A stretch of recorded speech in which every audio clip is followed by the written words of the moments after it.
వంటిల్లు ఎలా ఉండాలి?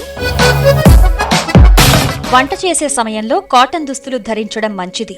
స్నానం చేశాక వంట మొదలు పెడితే పనులన్నీ ఉత్సాహంగా పూర్తవుతాయి.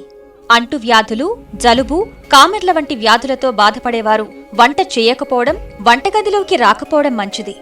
ఈగలు, బొద్దింకలు వంటివి చేరకుండా వంటగదిని నిత్యం పరిశుభ్రంగా ఉంచుకోవాలి. వంటగదిలో డబ్బాలు, గిన్నెలు, ఇతర వస్తువులను ఎలా పడితే అలా కాకుండా పొందికగా అందుబాటులో ఉండే విధంగా అమర్చుకోవాలి. కిచెన్లో తగినంత గాలి, వెలుతురు ఉండేలా చూసుకోవాలి. వంట పూర్తయిన వెంటనే వంట గ్యాస్ను ఆపేయాలి. విద్యుత్తు వైర్లు, ప్లగ్గులు, స్విచ్లు పాడైపోతే నిర్లక్ష్యం చేయకుండా వెంటనే బాగు చేయించుకోవాలి. మైక్రోవేవ్ ఓవెన్లో పెట్టిన ఆహారం బాగా వేడిగా అవుతుంది. పిల్లలు వాటిని చేత్తో పట్టుకోనీయకండి. స్టవ్ మీద పెట్టే కాడగిన్నెల హ్యాండిల్స్ పిల్లలు పట్టుకుని పడేయకుండా లోపలి వైపు తిప్పిపెట్టండి. వంటింట్లో జాడీలకు లేబుల్స్ అంటించడం ద్వారా పదార్థాలను తేలికగా గుర్తించవచ్చు. ప్లాస్టిక్ డబ్బాలను వాటి మూతలతో పాటు ఒకే చోట సర్దుకోవాలి.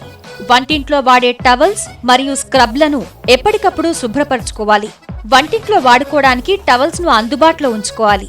వంటింట్లో కప్పులను, పాన్లను గోడకు అమర్చిన స్టాండులకు తగిలించడం ద్వారా ఖాళీ స్థలం ఏర్పడుతుంది. వంటింట్లో అవసరం లేని వస్తువులను ఎప్పటికప్పుడు తీసివేయాలి. వంటింట్లో ఏదైనా వేయించినప్పుడు ఎగ్జాస్టర్ను ఆన్ చేసుకోవాలి లేదా కిటికీలను తెరిచి ఉంచాలి. కిచెన్లో కిటికీల నుండి, తలుపుల నుంచి చీమలు బారులు తీరొస్తుంటే ఆ దారిలో చిన్న దాల్చిన చెక్కను ఉంచండి. చీమలు ఆ దరిదాపుల్లో లేకుండా పారిపోతాయి. వంటింటిని తరచూ శుభ్రపరచడం ద్వారా వంటింటి దుర్వాసనను అరికట్టవచ్చు.